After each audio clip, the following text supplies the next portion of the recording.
My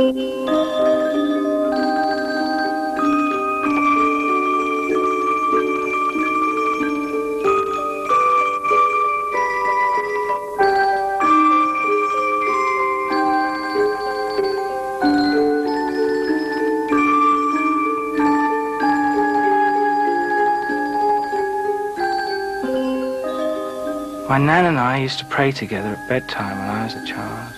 Put your hands together, pray for your mum and dad, and please, Lord, make me better.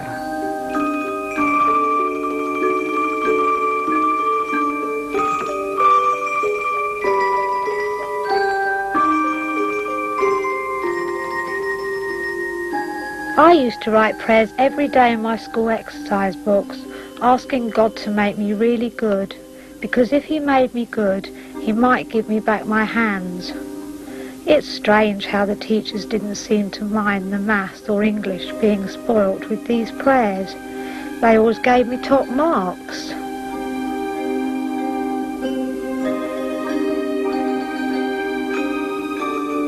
My dad kept buying me a football every Christmas. I hated him because he wouldn't accept me as a cripple. Then I hated God for making me hate my dad. Just one little miracle would have made all the difference. That's not too much to ask, is it, of God? The Catholic priests used to visit some of the children. Although I was Methodist, I wanted to be like them because they could go to Lourdes every year and get the chance of a cure. I asked the priest if I could become Catholic. He told me to first learn the Hail Marys. I did, and showed him. He said, "Good boy, but no, it might upset the house parents."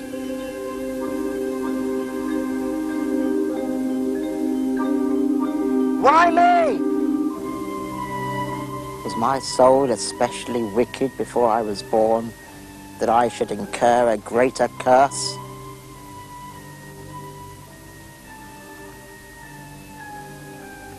Was I disabled because God has a special purpose for me?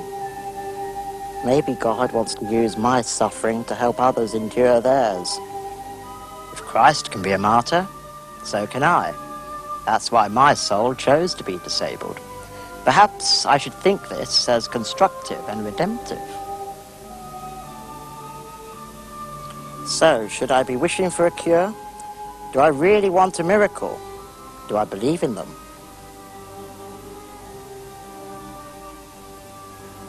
After all, the one thing that was continually drummed into us was this belief in the feats of Jesus.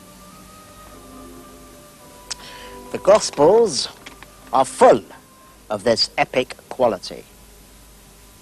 And as he went out of Jericho with his disciples and a great number of people, blind Bartimaeus sat by the highway, begging.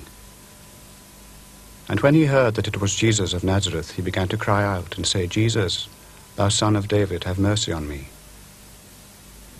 And many charged him that he should hold his peace. But he cried out more, a great deal, "Jesus, thou son of David, have mercy on me." And Jesus stood still and commanded him to be called. And they called the blind man, saying, "Be of good comfort, rise, he calleth thee." And he, casting away his garment, rose and came unto Jesus. And Jesus answered and said unto him, "What wilt thou that I should do unto thee?" The blind man said unto him, "Lord, that I might receive my sight." And Jesus said unto him, "Thy faith hath made thee whole." And immediately he received his sight.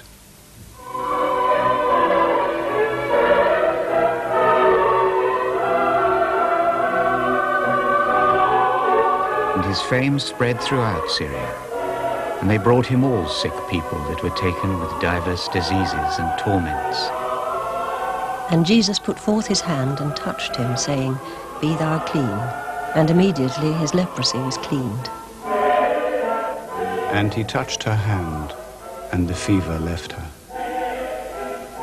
And the devil was cast out, and the dumb spake, and the multitudes marveled, saying, "It was never seen in Israel."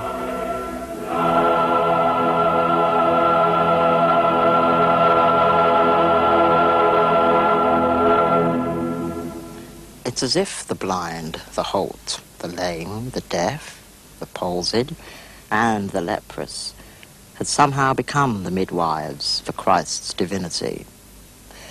For what could be more calculated to impress the masses than the demonstration of miraculous powers of healing? But for us, the Bible raises a huge problem.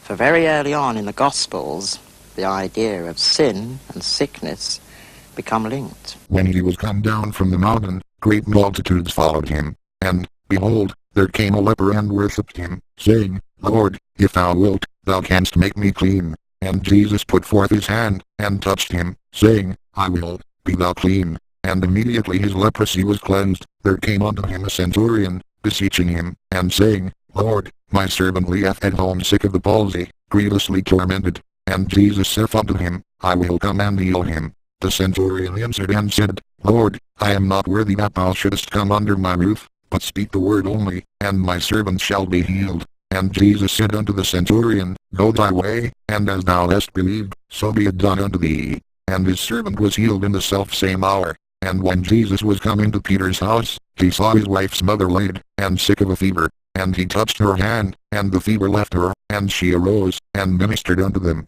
When the even was come, they brought unto him many that were possessed with devils, and he cast out the spirits with his word, and healed all that were sick. They brought to him a man sick of the palsy, lying on a bed. And Jesus, seeing their faith, said unto the sick of the palsy, Son, be of good cheer, thy sins be forgiven thee. And, behold, certain of the scribes said within themselves, This man blasphemeth. And Jesus, knowing their thoughts, said, Wherefore think ye evil in your hearts? For whether is easier, to say, Thy sins be forgiven thee, or to say, Arise, and walk?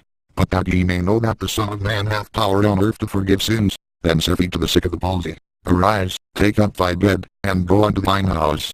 And, behold, a woman, which was diseased with an issue of blood 12 years, came behind him, and touched the hem of his garment. For she said within herself, If I may but touch his garment, I shall be whole. But Jesus turned him about, and when he saw her, he said, Daughter, be of good comfort, thy faith hath made thee whole. And the woman was made whole from that hour. And when Jesus departed thence, 2 blind men followed him, crying, and saying, Thou Son of David, have mercy on us. And when he was come into the house, the blind men came to him, and Jesus saith unto them, Believe ye that I am able to do this? They said unto him, Yea, Lord. Then touched he their eyes, saying, According to your faith be it unto you. And their eyes were opened. As they went out, behold, they brought to him a dumb man possessed with a devil. And when the devil was cast out, the dumb spake, and the multitudes marveled, saying, It was never so seen in Israel. But the Pharisees said, He casteth out devils through the prince of the devils. And Jesus went about all the cities and villages, teaching in their synagogues, and preaching the gospel of the kingdom, and healing every sickness and every disease among the people. It's not difficult to imagine the impact of this story on disabled children, particularly those with cerebral palsy.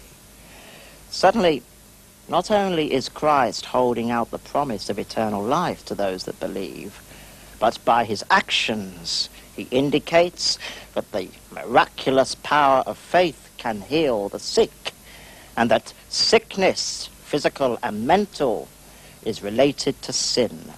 It's here that those echoes of Old Testament determinism start to be heard.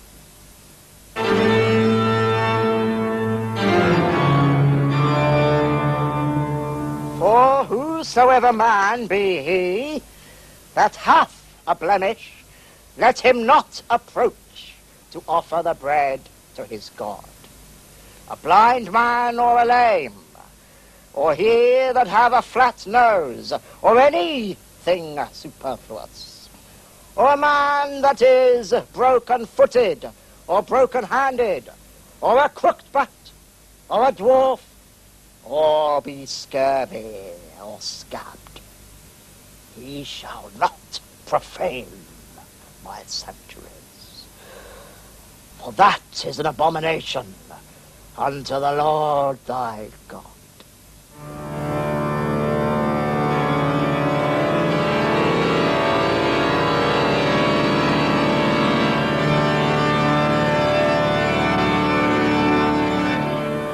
This deterministic view but the varieties of human misfortune and affliction are the outward and visible sign of sin, are part of the baggage of our unconscious, carried down the generations.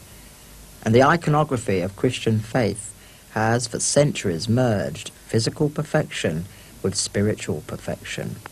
For a population that was virtually illiterate for the first 1,800 years after Christ's death, these ideas carried tremendous power. If perfection was a sign of his pleasure, we must be a sign of his displeasure. And these ideas of curse and transfiguration are found throughout childhood, long before Christian belief takes root. The animal groom fairy tales, in particular, deal exclusively with this theme and are found throughout the world.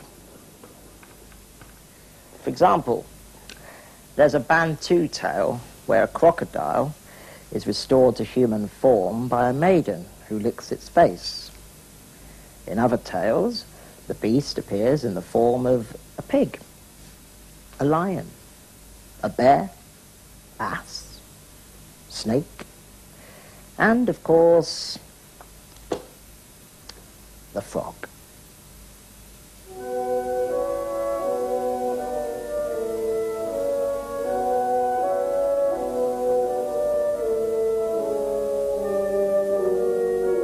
Through all these stories, there is always the promise that through love, the beast will be transfigured. Whether non-Christian or pre-Christian, they all dovetail neatly into the idea of a transfiguration through love and acceptance. For centuries, the invisible world that surrounds us was very much closer than it is today. In the days when church bells were the loudest sounds in the countryside, there was a consciousness of the miraculous, the magical. The fields, the hedgerows, the trees, and the streams.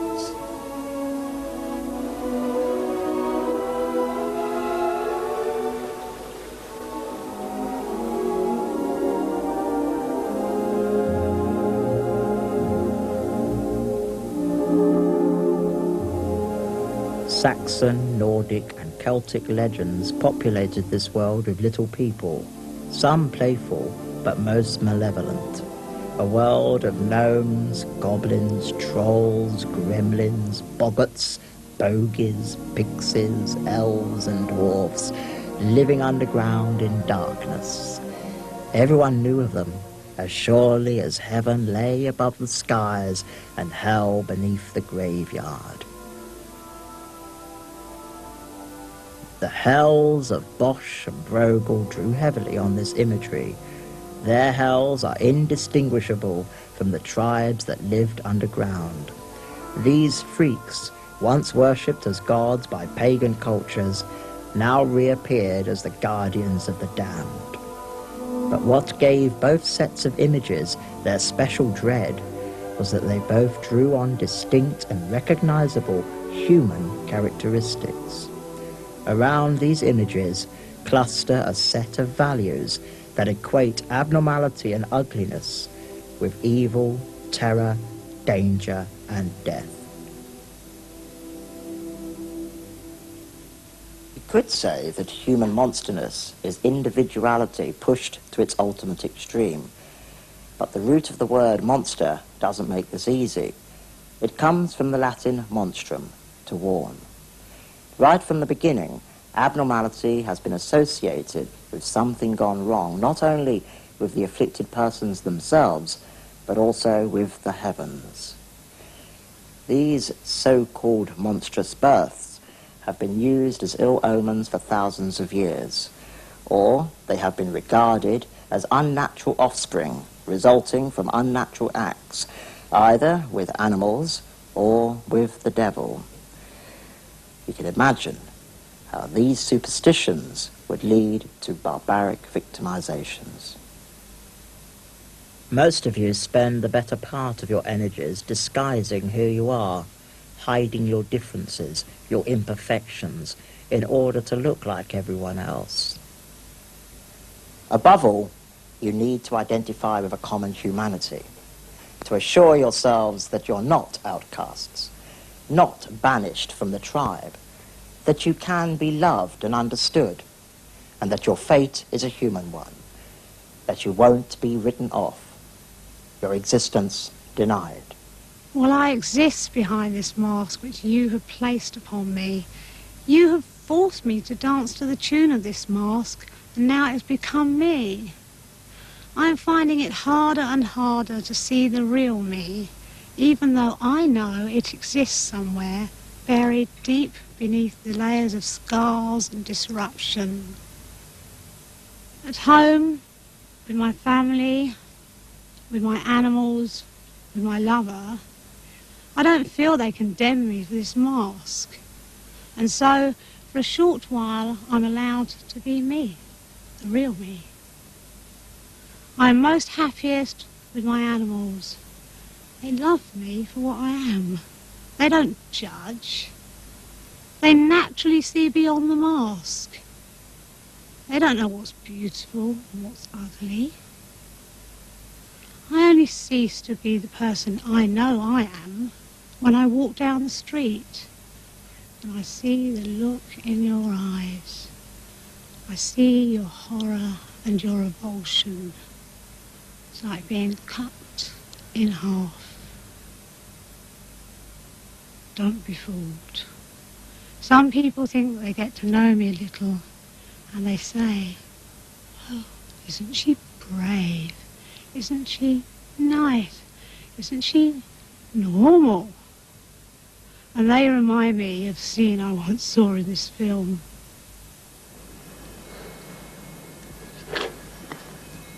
Very good. I enjoy my visit here very much. It's so kind of you to have me in your own home. I'm sorry that I made a spectacle of myself. No, not at all.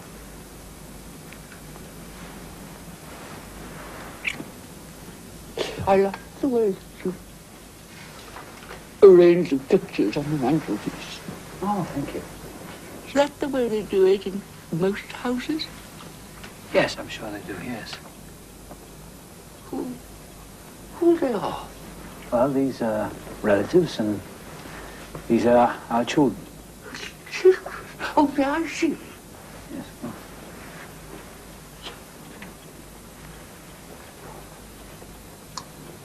And where are the children? Well, they're out with friends. Friends? And here is Frederick's mother. Oh. And these are my parents. Oh. Have such noble faces. Yes, I've always thought so myself.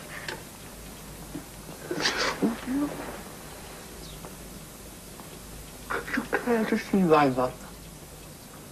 Your mother? Yes, please.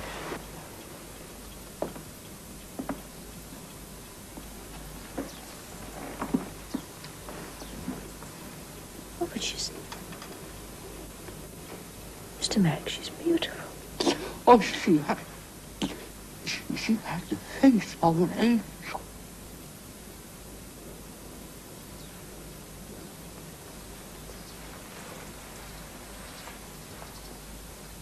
I must have been a great disappointment to her. No, Mr. Merrick, no. No son as loving as you could ever be a disappointment. If only I could find her so she could see me. With such lovely friends here now that perhaps she could love me as I am. I'm trying so hard to be good.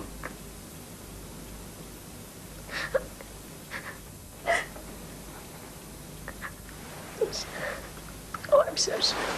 I'm so sorry. Please. I'm so sorry. Please.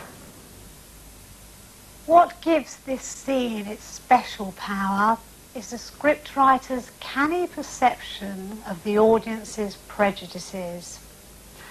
As his protector and mentor, Frederick Treves wrote, "Those who are interested in the evolution of character might speculate as to the effect of this brutish life upon a sensitive and intelligent man. It would be reasonable to surmise that he would become a spiteful and malignant misanthrope, swollen with venom and filled with hatred of his fellow men. Or, on the other hand, that he would degenerate into a despairing melancholic on the verge of idiocy."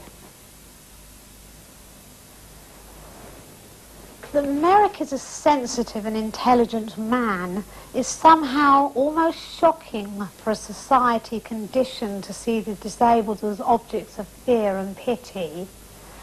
We who are physically different live with your fear and with your assumption that this rejection must make us bitter and twisted. The truth is far more mundane. Many of us hope for something. For me, a revolution in plastic surgery. For others, a miracle drug or a new form of therapy. I believe there is no such thing as a placid acceptance. We may even hope for a miracle, though fewer would probably admit it. These faces, though, are a beacon of that hope. These people are some of the 2,500 inexplicable cures that have taken place over the past century at the most famous shrine in the world. In 1858, a 13-year-old peasant girl, Bernadette Subaru, had 15 sightings of an entity whom she described as a girl in white no taller than myself. The apparition relayed a number of brief statements, though none referred to healing, the last being, "I am the Immaculate Conception." And with that, the public life of Bernadette ended. Yet, within weeks of this last apparition, 50 other people claimed to have experienced visions. The public life of the grotto had begun. The fame of the shrine spread throughout France, and from the first, it was described as a place of miraculous cures. Soon a forest of crutches built up in the grotto, said to have been abandoned by the cured. This white elephant's graveyard prompted Anatole France to exclaim, "What? No wooden legs?" as he knew that most of these exhibits had nothing to do with actual cures. Bernadette too had doubts, and in effect denied their possibility. Indeed, 15 years later, and terminally ill, she preferred thermalism to Lourdes. It didn't work. This picture in Lourdes Town Hall is from that era, and its message is quite clear. The group is gathered in front of the grotto. The bishop seems to be in a fury. The sick seem to be very sick indeed. In fact, one of them could well be dead. The bishop is thundering on the gates of heaven. He entreats, he insists on a cure. The pilgrims, by some artistic inattention, seem more concerned about the bishop's blood pressure than about the fate of the sick. Dotted around the group are solicitous or heartbroken pilgrims. Here, then, is the romantic conception of 19th century Lourdes, a vivid statement of the original purpose of the place.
Since I've been here, I've had my hands kissed, numerous pats on the head, my photograph taken, and in the case of this priest, surreptitiously.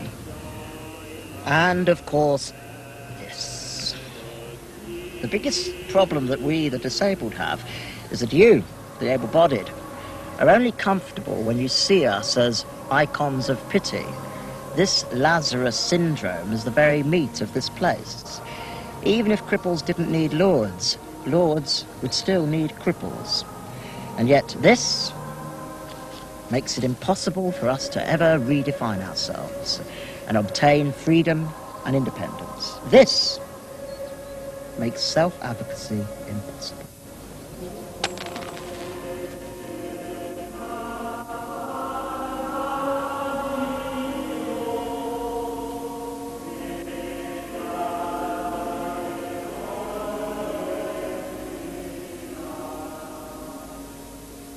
Nothing's going to happen to you today. But it will if I really try. If I really believe. I feel a great emptiness around me. Why'd you say that? Well, what are you expecting? Come on, tell me. I know what I'm supposed to expect.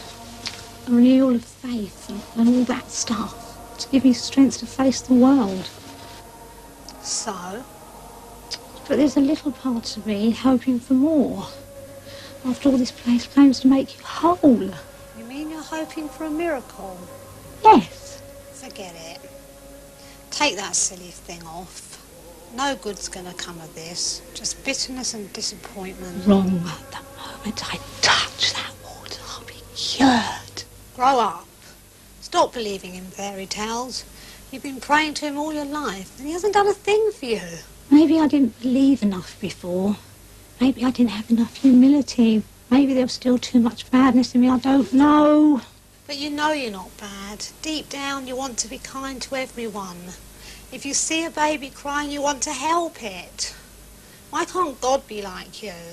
God is different. I'm sure he did this to me to teach me a lesson. But if I try to understand that lesson and stop hating the world despite the world hating me, then maybe he will reward me, maybe cure me. But why should God give you a much crueler and harsher lesson to learn than the vast majority of others? Maybe because my soul when I was born was more evil than most other people's souls. Maybe before I was born I did something wrong and I wasn't going to make amends unless I had this done to me. Maybe as a baby I didn't believe enough. I don't know. Look, you're only 9 days old when your cock caught on fire. Do you believe that all the other babies that didn't suffer like you did so because they had a greater belief in God when they were a baby? How can a baby believe in God? Why not? Who knows what a baby is able to believe? I believe from the moment we were born. We can choose to acknowledge or ignore him. So you think that all the beautiful people are beautiful because they chose to acknowledge God when they were born? Well, I don't know. Maybe I've got a special mission. I've got to be good, despite the way I look. But it's hard. If the beautiful woman does good, everyone recognises her good. But if I do good, they don't appreciate it because they think I'm ugly. And ugly people don't do good things. Ha, ha, ha, ha, ha. So my soul is doomed. It will always be bad because it isn't given the chance to be good. You're mad. If you're good regardless of what other people think. If you save a hungry person from starving, then that should be reward enough. You don't need other people to tell you you're good. The hungry person knows it. That's all that matters. But I will not know that unless I've got a beautiful hands and face. Then I'll know if God has forgiven me. I won't be cured if half of me doesn't believe in God. Now go away.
about nothing. Absolutely nothing. In the end, all I wanted to do was cry out. My God, why hast thou forsaken me? Yes. If God exists, he won't have forsaken you. It's your own image of God that has forsaken you. And that's not your fault. It's the church's fault. The tragedy lies in the way Christ's life and teachings have been interpreted. People are not content with just believing. They must have a sign. It's the delusion of ultimate grace. The Gospels burnt a vain hope in you, and by fostering that hope, inevitably you felt inferior, incomplete, and ultimately sinful. Whether you have hands or no hands, scars or no scars, the right or wrong of it, it's just an illusion. Remember Lourdes? Remember how people kept projecting their own images about us? Their faces became a mirror of their own perceptions. These have nothing to do with us.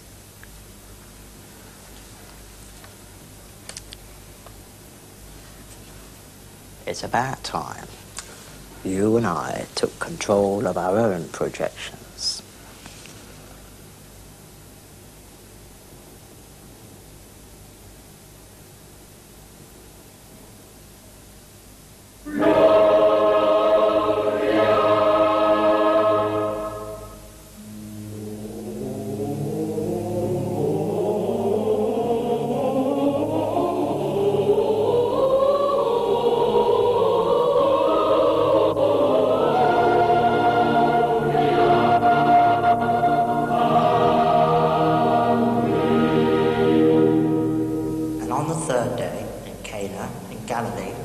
Gathered before him a great multitude of sick and impotent folk that were taken up with diverse diseases and torments, of blind, halt, lame, withered, waiting for him.